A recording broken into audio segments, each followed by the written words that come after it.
নমস্কাৰ ষ্টুডিঅ'ত মই প্ৰিয়ংকা বটৰডবাৰ ধনিয়া ভিত্তিত অঘটন এমজি এনৰেকাৰ ফলক বাগৰি দুগৰাকী কণমানি মৃত্যু আঘাতপ্ৰাপ্ত এগৰাকী কণমানিক চিকিৎসালয়ত ভৰ্তি ধনিয়া ভেটি পঞ্চায়তৰ চৌৰাপাৰাত এই ঘটনা সংঘটিত হৈছে মৃত কণমানি দুটাৰ নাম তহিদা খাতুন আৰু ৰীমা খাতুন আহত আনগৰাকী কণমানিৰ নাম হৈছে হালিমা খাতুন একেলগে তিনি কণমানিয়ে খেলি থকা সময়তে ঘটিল এই ঘটনা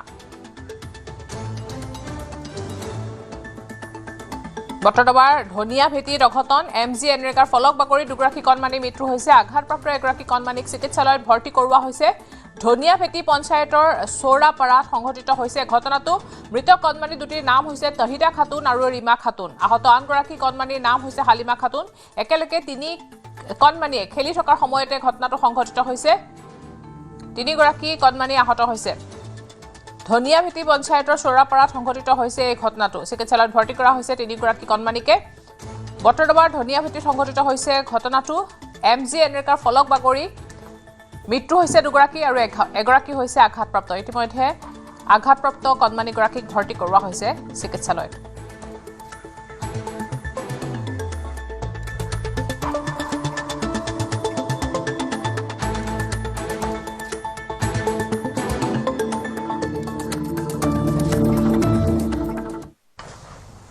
সদনত বিৰোধীলৈ বাৰ্তা মুখ্যমন্ত্ৰী হিমন্ত বিশ্ব শৰ্মাৰ অহা 5 বছৰত আমি অসমত ধুমুহাৰ দৰে কাম কৰিম প্ৰত্যাহ্বানৰ বাবে আমি ভয় নকৰো বাধাৰ প্ৰাচী আমি চুৰমাৰ কৰিম অসমৰ ৰাইজৰ আশীৰ্বাদ শিৰত লৈ কাম কৰি যাম অসমত কণী মাছ আৰু মাংসৰ ক্ষেত্ৰত আত্মনিৰ্ভৰ হ'ম অসমক আত্মনিৰ্ভৰশীল কৰিব লাগিব আত্মনিৰ্ভৰ হলে সিন্ডিকেট শব্দটো নোহোৱা হৈ যাব প্ৰতিটো সমষ্টিত আত্মনিৰ্ভৰশীল কেইটামান প্ৰকল্প কৰিব লাগিব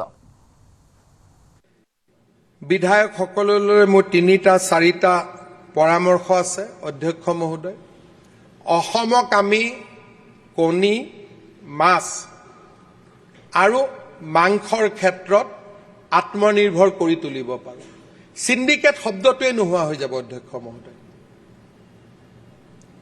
শ্ৰীৰামপুৰ দি এইবিলাক আহিবই নালাগে সিন্ডিকেট শব্দটো নোহোৱা কৰাৰ একমাত্ৰ উত্তৰ হৈছে আত্মনিৰ্ভৰ অসম যেতিয়া অসম আত্মনিৰ্ভৰ হ'ব ৰাজ্যত বাহিৰৰ পৰা একো সম্পদ আহিব নোৱাৰিব মই অনুৰোধ কৰিম যে সৰুকৈ হলেও আত্মনিৰ্ভৰশীলতাৰ কেইটামান অনুষ্ঠান আমি আমাৰ সমষ্টিত গঢ়ি তুলিব লাগে 50,000 কণী উৎপাদন অমৃত সৰোবৰ দৰে আঁচনিৰ জৰিয়তে মাছৰ ওপৰত আত্মনিৰ্ভৰ গাহৰি পালনৰ জৰিয়তে আত্মনিৰ্ভৰ প্ৰতিটো বিধায়কে আমি যেনেকৈ আত্মনিৰ্ভৰ অসমৰ কথা কৈছো আমি কথা পাতো আমি কেনেকৈ আত্মনিৰ্ভৰ ৰঙিয়া বনাব পাৰো আমি কেনেকৈ আত্মনিৰ্ভৰশীল তামুলপুৰ আমি কেনেকৈ আত্মনিৰ্ভৰশীল কলিয়াবৰ আত্মনিৰ্ভৰশীল কমলপুৰ আত্মনিৰ্ভৰশীল সোণাৰী আত্মনিৰ্ভৰশীল মাৰ্ঘেৰিটা বনাব পাৰো আমাৰ সমষ্টিলৈ 1 লিটাৰ গাখীৰো বাহিৰৰ পৰা নাহিব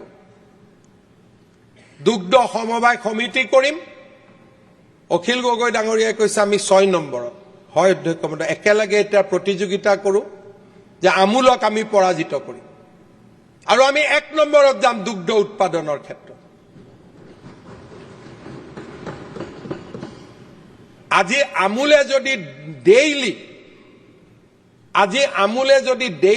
80 লাখৰ পৰা 1.5 কোটি লিটাৰ গাখীৰ উৎপাদন কৰিব পাৰে আমি অসমত অন্তত 50খন নিত্যানন্দ কেনেকৈ গঢ়ি তুলিব নোৱাৰো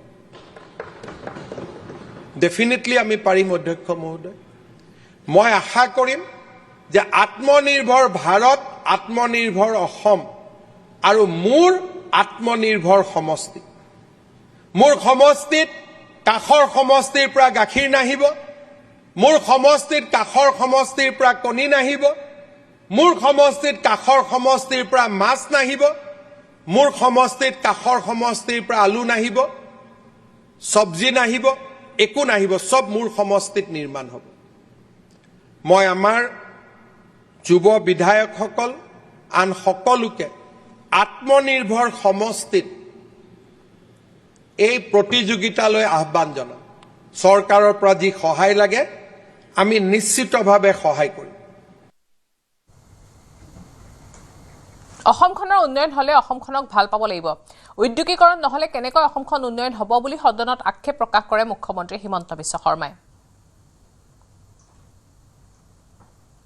এই ৰাজ্যখনত যদি আমি বিদ্যুৎ উৎপাদন কৰিব নোৱাৰো এই ৰাজ্যখনত যদি আমি সেমিকন্ডাক্টৰ ৰিভলিউচন আনিব নোৱাৰো এই ৰাজ্যখনত যদি আমি আৰ্টিফিশিয়াল ইন্টেলিজেন্সৰ কাম কৰিব নোৱাৰো ইয়াত যদি ওয়াৰ্ল্ড ক্লাস ইউনিভাৰ্সিটি আমি পাতিব নোৱাৰো we do not have any future ভাৰতবৰ্ষৰ প্ৰতিযোগিতাৰ কম্পিটিটিভ ফেডাৰেলিজমত আমি বহু দূৰ পিছুৱাই যাব লাগিব অধ্যক্ষ মহোদয় আমাৰ ৰাজ্যখনক আমি ভাল পাব শিকিব লাগিব আমাৰ ৰাজ্যখনত যদি ভাল পাব যদি আমি নিশিকো অসমত যদি আমি ফাৰ্টিলাইজাৰ প্ৰজেক্ট কৰিব নোৱাৰো সেমিকন্ডাক্টৰ আনিব নোৱাৰো স্যাটেলাইট সিটি যদি আমি বনাব নোৱাৰো নতুন পেট্ৰোকেমিক্যাল কমপ্লেক্স যদি আমি কৰিব নোৱাৰো অসমত যদি কোয়ান্টাম কম্পিউটাৰ আৰ্টিফিশিয়াল ইন্টেলিজেন্স আনিব নোৱাৰো আমাৰ ৰাজ্যখন অধ্যক্ষ মহোদয় আমি কেনেকৈ আগুৱাই লৈ যাম বিজেপি চৰকাৰৰ দিনত 20% লোক দৰিদ্ৰতাৰ পৰা মুক্ত হৈছে বিগত 70 বছৰে দৰিদ্ৰতা নোহোৱা কৰাৰ ক্ষেত্ৰত কংগ্ৰেছ ব্যৰ্থ হৈছে অসমত 32% পৰা 14% লৈ হ্ৰাস হৈছে দৰিদ্ৰ পৰিয়ালৰ সংখ্যা দৰিদ্ৰতা নিৰ্মূলত অৰুণোদয় আটাইতকৈ গুৰুত্বপূৰ্ণ বুলি সদনত মন্তব্য কৰিছে মুখ্যমন্ত্ৰী হিমন্ত বিশ্ব শৰ্মাই অসমৰ দৰিদ্ৰতা মাল্টি ডাইমেনশনাল পভাৰ্টি কৈছিলে 32.67% তাৰমানে আমি যদি 100 জন ব্যক্তি আছো তাৰ 33 জন ব্যক্তি দৰিদ্ৰতাৰ সীমাৰেখাৰ তলত বাস কৰে অধ্যক্ষ মহোদয় আজি অসমৰ মাল্টি ডাইমেনশনাল পভাৰ্টি হৈছে 14.47 অধ্যক্ষ মহোদয় 20% লোকক 20% পৰিয়ালক দৰিদ্ৰতাৰ কৰাল গ্ৰাসৰ পৰা মুক্ত কৰাৰ কৃতিত্ব এইখন চৰকাৰে নিশ্চিতভাৱে ল'ব পাৰে অধ্যক্ষ মহোদয় 70 ইয়াৰ্স স্বাধীনতাৰ পিছত আমি 70 বছৰ অপেক্ষা কৰিলো যে অসমত দৰিদ্ৰতাৰ সীমাৰেখা কেতিয়া সিঙ্গল ডিজিটলৈ আহিব কংগ্ৰেছ ফেইল অধ্যক্ষ মহোদয় 2015-16 পৰা 2026 ভিতৰত যোৱা 10 বছৰত অসমত যদি মাল্টি ডাইমেনশনাল পভাৰ্টি 32.67 পৰা ইট হ্যাজ ৰিডিউসড টু 14% আৰু আজি হয়তো নীতি আয়োগৰ নতুন যদি সমীক্ষা ওলাই উইল বি সিঙ্গল ডিজিট মই নিশ্চিত ইয়াত আটাইতকৈ গুৰুত্বপূৰ্ণ ভূমিকা পালন কৰিছে ডাইৰেক্ট ক্যাশ বেনিফিট ট্ৰান্সফাৰ অৰ্থাৎ দুখীয়া লোকসকলৰ বেংক একাউণ্টত প্ৰত্যক্ষভাৱে টকা জমা দিয়া অধ্যক্ষ মহোদয় এই গোটেই আঁচনিবিলাকৰ ভিতৰত মোৰ ষ্টাডি নহয় একাডেমিক কেইবাখনো পেপাৰ ওলাইছে যে অৰুণোদয় আটাইতকৈ ডাঙৰ ভূমিকা গ্ৰহণ কৰিছে অসমত দৰিদ্ৰতা সীমাৰেখা হ্ৰাস কৰাৰ ক্ষেত্ৰত জোৰাবাটৰ কৃত্ৰিম বান ৰোধৰ ক্ষেত্ৰত ব্যৱস্থা লৈছে বিজেপি চৰকাৰে গুৱাহাটী ৰিং ৰোড পৰিকল্পনা কৃত্ৰিম বানৰ পৰা সকাহ পাব পাৰিম ৰিং ৰোডৰ মাষ্টাৰ প্লেনত 150 কোটি টকা আবণ্টন দিয়া হৈছে জোৰাবাটৰ প্ৰকল্প পথ নিৰ্মাণৰ ঘোষণা মুখ্যমন্ত্ৰীৰ 4 লেনযুক্ত হ'ব বিকল্প পথটো ৰিং ৰোড নিৰ্মাণ হলে কৃত্ৰিম বানৰ পৰা মুক্ত হ'ব পাৰিম বুলি সদনত মন্তব্য মুখ্যমন্ত্ৰী হিমন্ত বিশ্ব শৰ্মাৰ যোৱা পৰহি আমি জোৰাবাটত কৃত্ৰিম বানপানীৰ এটা পৰিৱেশ দেখিছিলো এই ক্ষেত্ৰত আমি সদনক জনাব বিচাৰো যে গুৱাহাটী ৰিং ৰোড পৰিকল্পনাত জোৰাবাটৰ কৃত্ৰিম বানপানীৰ পৰা আমি যাতে সহাৰি পাওঁ তাৰ বাবে ৰিং ৰোডৰ মাষ্টাৰ প্লেনত 150 কোটি টকা আবণ্টন কৰি থোৱা হৈছে এতিয়া কনসালটেন্টে তাৰ ড্ৰয়িং বনাই আছে আৰু মই ইতিমধ্যে কনসালটেন্টক কৈছো যে ড্ৰয়িংখন আইআইটি গুৱাহাটীৰ পৰা এপ্ৰুভ কৰাব লাগে আৰু মই ভাবো যে ৰিং ৰোড 2025 চনৰ ভিতৰত আমি 150 কোটি টকা আবণ্টন কৰি থোৱা হৈছে এতিয়া কনসালটেন্টে তাৰ ড্ৰয়িং বনাই আছে আৰু মই ইতিমধ্যে কনসালটেন্টক কৈছো যে ড্ৰয়িংখন আইআইটি গুৱাহাটীৰ পৰা এপ্ৰুভ কৰাব লাগে আৰু মই ভাবো যে ৰিং ৰোড নিৰ্মাণৰ কাম আগবঢ়াৰ লগে লগে আমি যোৰাবাটত যোৱা পৰহি দেখা যিখিনি অসুবিধা আমি দেখিছিলোঁ সেই অসুবিধাখিনিও আমি আঁতৰ কৰিব পাৰিম। সদনত এজন বিশেষ বিধায়কক আক্ৰমণ মুখ্যমন্ত্ৰীৰ নিজ সমষ্টিৰ প্ৰতিটো নামঘৰত 1.5 লাখকৈ টকা বিলাইছে। নিৰ্বাচনৰ সময়ত বিধায়কজনে নামঘৰত 1.5 লাখকৈ টকা দিছে। মাত্ৰ এবাৰ বিধায়ক হৈ ক'ত পালে ইমান টকা? চেণ্ডেল পিন্ধা বিধায়কে ইমান টকা ক'ত পালে বুলি প্ৰশ্ন কৰে মুখ্যমন্ত্ৰীয়ে। প্ৰয়োজন হ'লে ন্যায়িক তদন্ত দিবলৈ মই সাজু বুলি মন্তব্য মুখ্যমন্ত্ৰীৰ। অধ্যক্ষ মহোদয়, আপুনি আচৰিত হ'ব, যি মানুহে অৰুণোদয় বিৰোধিতা কৰিছে, অসম মালা অসম দৰ্শনৰ বিৰোধিতা কৰিছে, এইবাৰ নিজৰ বিধানসভা সমষ্টিত জিকিবৰ কাৰণে প্ৰতিটো নামঘৰতে 1.5 লাখ নগদ টকা দিছে। ক'ৰ পৰা পাইছে ময়ো নাজানো। 1.5 লাখ টকা নগদ দিছে। আমিতো অসম দৰ্শনৰ চেক দিছো। আৰু যদি ক'ব লাগে জুডিচিয়েল ইনকুৱাৰী কৰিব লাগে, মই ৰেডি আছো। 1.5 লাখ টকা নগদ দিছে। তাৰমানে কোনোবা পুঁজিপতিয়েতো এইটো ব্লক কৰিবই লাগিব, বেক কৰিবই লাগিব অসমৰ উন্নতিত বাধা আনিবৰ কাৰণে। These are design. টকা কোনেও এনে নিদিয়ে। টকা কিয় দিছে? যাতে আৰ্টিফিচিয়েলি অসমৰ মানুহক আন্দোলনৰ ফালে লৈ যাব পাৰে। যেনেকে আগতে নিউক্লিয়াৰ পাৱাৰ হ'ব দিয়া নাছিলে, হাইড্ৰ পাৱাৰ হ'ব দিয়া নাছিলে, ভাৰতবৰ্ষখনক পিছুৱাই ৰাখিছিলে। দেয়াৰ ইজ এ লবি। এই লবিজবিলাকে পইচা নিদিলে এজন চেণ্ডেল পিন্ধা বিধায়কে নামঘৰত দিব 1.5 লাখ টকা ক'ত পায় আপুনি মোক কওক অধ্যক্ষ মহোদয়। কেছ পইচা অধ্যক্ষ মহোদয়, নগদ টকা। আমি সাহস নকৰোঁ অধ্যক্ষ মহোদয়। 25 বছৰ বিধায়ক হৈ থকাৰ পিছত, আৰু যদি মই ভুল কৈছো আমাৰ কেইবাজনো পাৰ্পল চিটিক লৈ পৌৰ নিগমে ব্যৱস্থা লৈছে। বিসংগতি নকৰাকৈ অট্টালিকাৰ কপৌফুলৰ ৰং দিব লাগে। খানাপাৰাৰ পৰা জালুকবাৰীলৈ 1000 গছ ৰোপণ হ'ব, মন্তব্য কৰে মুখ্যমন্ত্ৰী হিমন্ত বিশ্ব শৰ্মাই।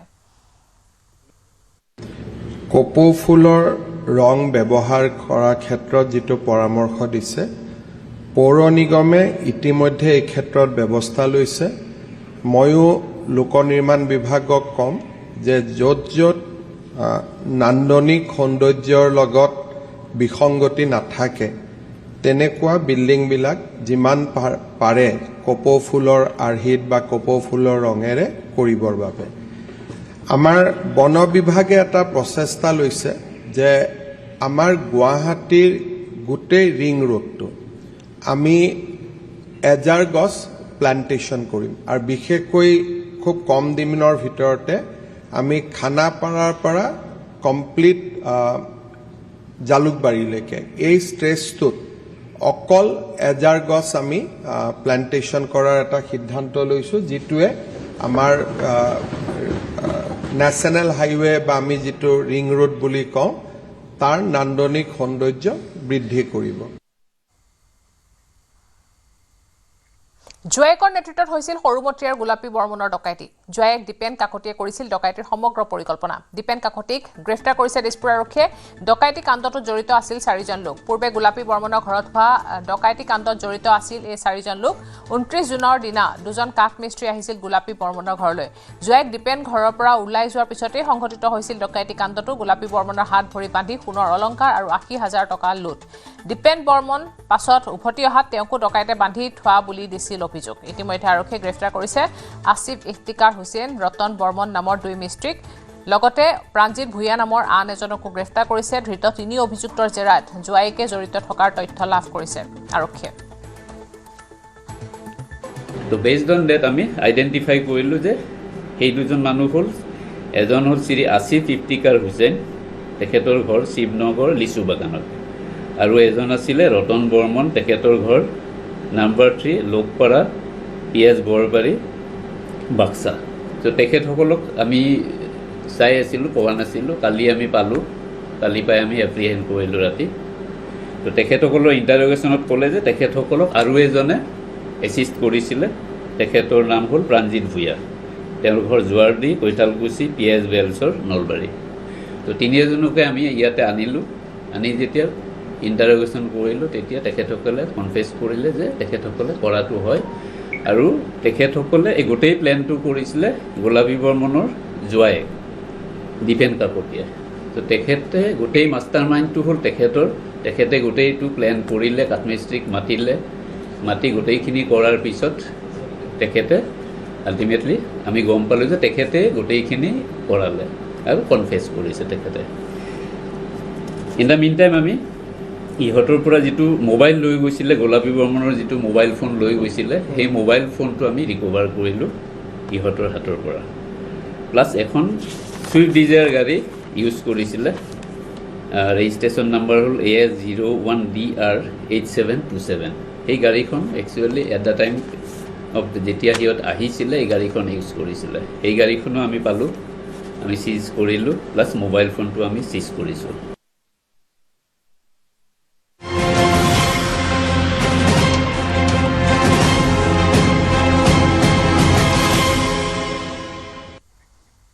সমগ্ৰ দেশজুৰি ৰাষ্ট্ৰীয় ঘাইপথ উন্নীতকৰণত প্ৰশংসা বুটলিছে কেন্দ্ৰীয় পথ পৰিবহণ মন্ত্ৰী নীতিন গাডকাৰী কিন্তু অসমৰ বেলিকা যেন চূড়ান্ত ব্যৰ্থ হৈছে নীতিন গাডকাৰী বিভাগ অসমত ৰাষ্ট্ৰীয় ঘাইপথ নিৰ্মাণ তথা মেৰামতিৰ ক্ষেত্ৰত পুতলকা প্ৰদৰ্শন নীতিন গাডকাৰী বিভাগৰ বছৰ ধৰি নিৰ্মাণ কৰি থকা ৰাষ্ট্ৰীয় ঘাইপথৰ দুৰাৱস্থাৰ বাবে তীব্ৰ হাৰাশাস্তিৰ সন্মুখীন হ'বলগীয়া হৈছে জনসাধাৰণ উজনি অসমৰ 715 নং ৰাষ্ট্ৰীয় ঘাইপথে এতিয়া সাধাৰণ ৰাইজক জ্বলা কলা খুৱাইছে যোৰহাটৰ পৰা উজনিলৈ যোৱা 4 লেনযুক্ত পথ নিৰ্মাণ কাৰ্য সম্পূৰ্ণ হ'ল যদিও নিৰ্মাণকাৰী প্ৰতিষ্ঠানৰ দুৰ্নীতিৰ বাবে বৰ্তমান পথৰ অৱস্থা বিধ্বস্ত 4 লেনযুক্ত পথৰ কাষৰ নলাসমূহ নিৰ্মাণ সম্পূৰ্ণ নকৰাকৈ দায়িত্ব সামৰিছে নিৰ্মাণকাৰী প্ৰতিষ্ঠানসমূহে এজাক বৰষুণ দিলে ৰাষ্ট্ৰীয় ঘাইপথৰ ছাৰ্ভিচ ৰোডত একাঠু পৰ্যন্ত পানী জমা হয় নিৰ্মীয়মান 4 লেনযুক্ত ৰাষ্ট্ৰীয় ঘাইপথ নিৰ্মাণৰ সময়ত NSIDCLৰ অধীনত কাম কৰা ঠিকাদাৰী প্ৰতিষ্ঠানে নিম্নমানৰ নিৰ্মাণ কাৰ্য কাম সম্পন্ন কৰাৰ লগতে উপযুক্ত পানী নিষ্কাশন ব্যৱস্থা গঢ়ি তোলাত ব্যৰ্থ হৈছে এয়া মাত্ৰ এটা উদাহৰণহে নিৰ্মাণকাৰী সংস্থাৰ দুৰ্নীতিৰ বাবে ৰাজ্যৰ বিভিন্ন প্ৰান্তৰ ৰাষ্ট্ৰীয় ঘাইপথৰ মাজে মাজে সৃষ্টি হৈছে পুখুৰী সদৃশ পৰিৱেশ কিন্তু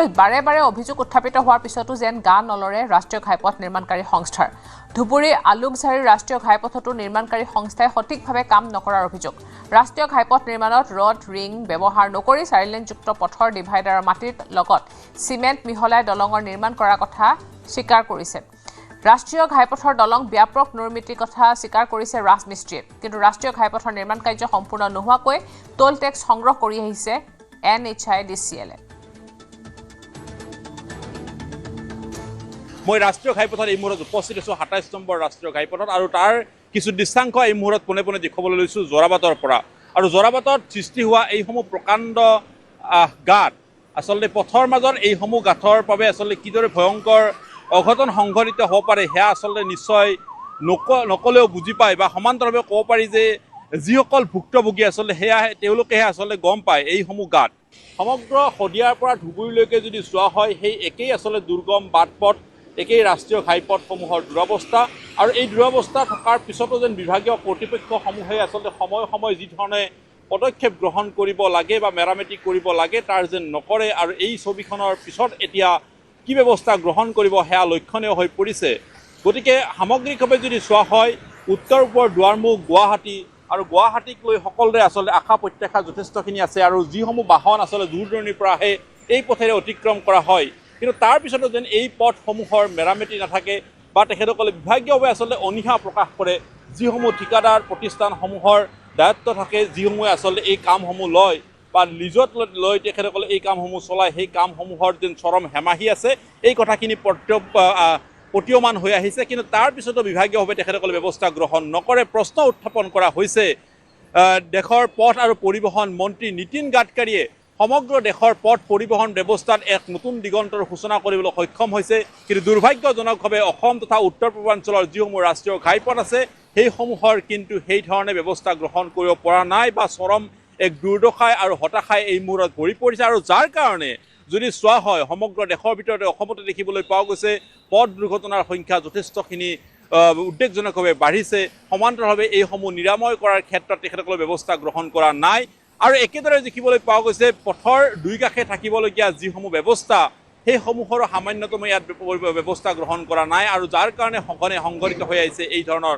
অঘটনসমূহ গতিকে ইয়াৰ পিছত এতিয়া কি ব্যৱস্থা গ্ৰহণ কৰিব সেয়া সময়ত লক্ষণীয় হ'ব হয় মই উপস্থিত আছোঁ মঙলদৈ 15 নম্বৰ ৰাষ্ট্ৰীয় ঘাইপথত আৰু এই 15 নম্বৰ ৰাষ্ট্ৰীয় ঘাইপথৰ জৰাজীৰ্ণ অৱস্থা আমি দেখুৱাব বিচাৰিছোঁ। এয়া ৰাষ্ট্ৰীয় ঘাইপথটোৰ দৃশ্য আৰু এয়া জৰাজীৰ্ণ অৱস্থা। বছৰ বছৰ ধৰি এই ৰাষ্ট্ৰীয় ঘাইপথটো মেৰামতি কৰা নহ'ল, যাৰ কাৰণে এই ধৰণে এজাক বৰষুণতে জহি হৈ গৈছে পথ। আমি দেখুৱাইছোঁ, যাতায়াত কৰা লোকসকলক কথা পাতিবলৈ চেষ্টা কৰিম। প্ৰথমতে দেখুৱাই লৈছোঁ এয়া ৰাষ্ট্ৰীয় ঘাইপথৰ দুৰৱস্থা। চাওক, এই 15 নং যিটো ৰাষ্ট্ৰীয় ঘাইপথ আছে, এই 15 নং ৰাষ্ট্ৰীয় ঘাইপথটো ব্যৱসায়িক দিশৰ পৰা আৰু প্লাছ সামৰিক দিশৰ পৰা অতি গুৰুত্বপূৰ্ণ এটা পথ। আৰু এই ৰাষ্ট্ৰীয় ঘাইপথটোৰ নিৰ্মাণ কৰাৰ ক্ষেত্ৰত যেনেকুৱা ধৰণৰ ভূমিকা কেন্দ্ৰীয় চৰকাৰে ল'ব লাগিছিলে, যিগৰাকী আমাৰ ৰাষ্ট্ৰীয় ঘাইপথ প্ৰাধিকৰণ বিভাগৰ যিগৰাকী বিভাগীয় মন্ত্ৰী, সেই মন্ত্ৰীগৰাকীয়ে দেখিবলৈ পাইছোঁ যে টোলগেট তেওঁলোকে ঠিকে লগায়, কিন্তু তাৰ ফলত তেওঁলোকে যেনেকুৱা ধৰণৰ এই ৰাষ্ট্ৰীয় ঘাইপথসমূহ, যিবোৰ ৰাষ্ট্ৰীয় ঘাইপথসমূহে দেশৰ সংযোগ ব্যৱস্থাটো ধৰি ৰাখে, যিবোৰ ৰাষ্ট্ৰীয় ঘাইপথে সামৰিক ব্যৱস্থাটো ঠিকে ৰাখে, যিবোৰ ৰাষ্ট্ৰীয় ঘাইপথে ব্যৱসায়িক দিশটো ঠিকে ৰাখে, সেই ৰাষ্ট্ৰীয় ঘাইপথটোৰ ওপৰত যেনেকুৱা ধৰণৰ কাম কৰিব লাগিছে তেনেকুৱা ধৰণৰ কাম কৰিবলৈ সক্ষম হোৱা নাই। আৰু তাৰ লগে লগে সমান্তৰালভাৱে আমি এটা কথা ক'ব বিচাৰিছোঁ যে আমাৰ যিগৰাকী স্থানীয় সাংসদ, এই সাংসদগৰাকীৰ যিটো নিৰ্বিকাৰ ভূমিকা, এই ভূমিকাত কিন্তু আমিও লাজ পাওঁ। কাৰণ সংসদত তেওঁলোকে যেনেকুৱা ধৰণে এই ৰাস্তাটোৰ কাৰণে কাম কৰিব লাগিছিলে, তেখেতে 2 বছৰ 2টা কাৰ্যকাল ইয়াতে সাংসদ হৈ থাকিলে, আৰু 2টা কাৰ্যকালত কিন্তু এতিয়াও তেখেতে এই 15 নং যি ৰাষ্ট্ৰীয় ঘাইপথ আছে, এই 15 নং ৰাষ্ট্ৰীয় ঘাইপথটো নিৰ্মাণৰ কাৰণে কিন্তু যেনেকুৱা ধৰণৰ এটা পদক্ষেপ ল'ব বুলি আশা ৰাখিছিলোঁ, তেনেকুৱা ধৰণৰ আমি ফল পোৱা নাই। আৰু তাৰ সমান্তৰালভাৱে আমি শুনি থাকোঁ যে এই ৰাস্তাটোৰ DPR হৈছে, ৰাস্তাটো 4 লেনযুক্ত হ'ব, কিন্তু 4 লেনযুক্ত হ'ব ঠিকেই আছে, কিন্তু এই তেতিয়ালৈকে কেনেধৰণে পথচাৰীসকলে ইয়াত যান বাহনসমূহ আনিব, কেনেধৰণে ইয়াৰ দ্বাৰা পৰিবহণ হ'ব, এই কথা বতৰাৰ ওপৰত তেওঁলোকৰ দায়িত্ব নাই নেকি? এই কথা বতৰাৰ ওপৰত কথা বতৰাবোৰ চাবৰ কাৰণে, এই বিষয়বোৰ আলোচনা কৰিবৰ কাৰণে তেওঁলোকৰ সময় নাই নেকি? আৰু যেতিয়ালৈকে নতুন ৰাস্তা চেংচন নহয়, যেতিয়ালৈকে 4 লেনযুক্ত ৰাস্তা নিৰ্মাণ নহয়, তেতিয়ালৈকে পথচাৰীসকলে কি দুৰৱস্থা ভুগি থাকিব লাগিব নেকি? এই প্ৰশ্নটো আমি সাংসদগৰাকীক আৰু কেন্দ্ৰীয় মন্ত্ৰীগৰাকীক আমি সুধিছোঁ। আৰু সমান্তৰালভাৱে আমি দাবী জনাইছোঁ, এই যিসমূহ আমাৰ দুৰৱস্থা আছে, এই দুৰৱস্থাৰ কাৰণে তেওঁলোকে অনতিপলমে যাতে এই এটা ভাল ৰাস্তা বনোৱাৰ কাৰণে চিন্তা চৰ্চা কৰে, ব্যৱস্থা কৰে। মহানগৰী সমীপৰ ক্ষেত্ৰীৰ 27 নং ৰাষ্ট্ৰীয় ঘাইপথৰ দলঙতো বৃহৎ ফাট, পথৰ পৰাই খহিছে দলঙৰ গাৰ্ডৱাল। বিপদসংকুলভাৱে পাৰ হৈছে সৰুবৰ প্ৰতিখন বাহন। সঘনাই এই স্থানত সৰুবৰ দুৰ্ঘটনা হৈছে। কেইবাজনো লোকৰ প্ৰাণ হেৰুৱাৰ বিপৰীতে আন একাংশ চিৰদিনলৈ ঘূণীয়া হ'বলগীয়া হৈছে। তাৰ পিছতো কিন্তু কাণ সাৰ নাই ৰাষ্ট্ৰীয় ঘাইপথ প্ৰাধিকৰণৰ। সোণাপুৰত টোলগেট কৰ্তৃপক্ষই টোল টেক্স সংগ্ৰহ কৰাৰ অভিযোগ বাৰম্বাৰ উত্থাপন হোৱাৰ পিছতো গুৰুত্ব প্ৰদান নকৰে ৰাষ্ট্ৰীয় ঘাইপথ মেৰামতিৰ ক্ষেত্ৰত। উৰণ সেতুৰ ছাৰ্ভিচ ৰোডসমূহতো সৃষ্টি হৈছে গাঁতৰ। মই বৰ্তমান উপস্থিত আছোঁ ক্ষেত্ৰীত, আৰু ক্ষেত্ৰীৰ 27 নং ৰাষ্ট্ৰীয় ঘাইপথৰ যি ভয়ংকৰ পয়া লগা দৃশ্য, সেই দেখুৱাবলৈ চেষ্টা কৰিম। এটাৰ পাছত আন এটা দুৰ্ঘটনা নিতৌ সংঘটিত হৈ আহিছে। বহু লোকে প্ৰাণ হেৰুৱাইছে ৰাষ্ট্ৰীয় ঘাইপথৰ নিৰ্মাণৰ বিসংগতিৰ বাবে, আৰু তাৰ পাছতো কাণ সাৰ নাই বিভাগীয় কৰ্তৃপক্ষৰ। ক্ষেত্ৰীৰ বিভিন্ন স্থানত ৰাষ্ট্ৰীয় ঘাইপথত পানী জমা হয়, আৰু সেই পানীত বাহন নিয়ন্ত্ৰণ হেৰুৱাই দুৰ্ঘটনাত পতিত হয়। কেইবাটাও পৰিয়ালে প্ৰাণ হেৰুৱাৰ লগতে সৰু বৰ দুৰ্ঘটনা নিতৌ সংঘটিত হৈ আহিছে। মই বৰ্তমান যি স্থানত উপস্থিত আছোঁ, সেই স্থানত দেখুৱাম এখন যি ৰাষ্ট্ৰীয় ঘাইপথৰ ওপৰত থকা দলঙৰ গাৰ্ডৱাল, আৰু গাৰ্ডৱালখন ইতিমধ্যে ভাঙি পৰিছে। কিন্তু আৰু এই স্থানতে আচলতে আমি দেখুৱাবলৈ চেষ্টা কৰিম, এই স্থানতে বাহনসমূহ আহি খুন্দা মাৰে, যাৰ পৰিপ্ৰেক্ষিতত আচলতে দুৰ্ঘটনা সংঘটিত হয়। আৰু পুনৰবাৰ আমি দেখুৱাবলৈ চেষ্টা কৰিম যে ৰাষ্ট্ৰীয় ঘাইপথ যি নিৰ্মাণ কৰা হৈছিল, তাৰ তুলনাত আচলতে এই দলঙৰ ক্ষেত্ৰত ব্যৱস্থা গ্ৰহণ নকৰিলে। পুৰণা দলংখনেই ইয়াতে ৰাখি থলে ক্ষেত্ৰীৰ এই স্থানত এই দলংখন পুনৰ নিৰ্মাণ নকৰাৰ ফলত ইয়াতে নিতৌ দুৰ্ঘটনা সংঘটিত হৈছে। আমাৰ সৈতে ছাত্ৰ প্ৰতিনিধি আছে, আমি তেওঁলোকৰ সৈতে কথা পাতিম।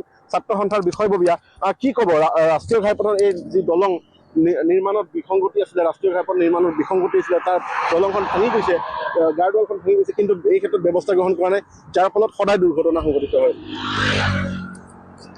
ডিমৰীয়াৰ 27 নং ৰাষ্ট্ৰীয় ঘাইপথৰ দুৰৱস্থা অতি শোচনীয়। ডিমৰীয়াৰ 27 নং ৰাষ্ট্ৰীয় ঘাইপথৰ সমীপতে যি এই আপোনাৰ সেতু আছে, এই সেতুত নিতৌ এটা নহয় এটা আপোনাৰ এক্সিডেণ্ট হৈ থাকে, আৰু ইয়াৰ ফলত বিভিন্ন লোকে এতিয়ালৈকে ইয়াতে প্ৰাণ হেৰুৱাইছে।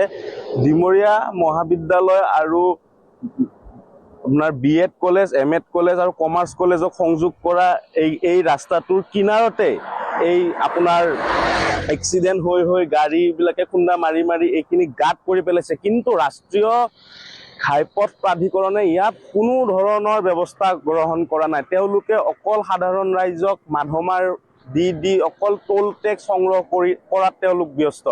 বিজেপি নেতৃত্বাধীন এই চৰকাৰক আমি সকীয়াই দিব বিচাৰিছোঁ যে তেওঁলোকে অতি শীঘ্ৰে এই ৰাষ্ট্ৰীয় ঘাইপথটো যদি মেৰামতি নকৰে আৰু ছাৰ্ভিচ ৰোড যিসমূহ আছে তাতে আপোনালোকৰ এজাক বৰষুণ দিলেই পানী জমা হয়, আমি তেওঁলোকক ধিক্কাৰ জনাইছোঁ আৰু সকীয়াই দিব বিচাৰিছোঁ তেওঁলোকে যদি অতি শীঘ্ৰে এইবিলাক কাম সম্পূৰ্ণৰূপে ভাল নকৰে তেতিয়াহ'লে আমি ক্ষেত্ৰীয় আঞ্চলিক ছাত্ৰ সন্থাই বিক্ষোভ কাৰ্যসূচী ৰূপায়ণ কৰিবলৈ বাধ্য হ'ম। মাজুলী সাংস্কৃতিক বিশ্ববিদ্যালয় শৈক্ষিক পৰিষদৰ সদস্য মনোনীত, সাহিত্য একাডেমী বঁটা প্ৰাপক মনোজ কুমাৰ গোস্বামীক সদস্যৰূপে মনোনীত, সংগীত নাটক একাডেমী বঁটা প্ৰাপক শিল্পী কৰুণা বৰাকো সদস্য মনোনীত, ৰাজ্যপাল লক্ষ্মণ প্ৰসাদ আচাৰ্যই মনোনীত কৰিলে দুয়োজনক।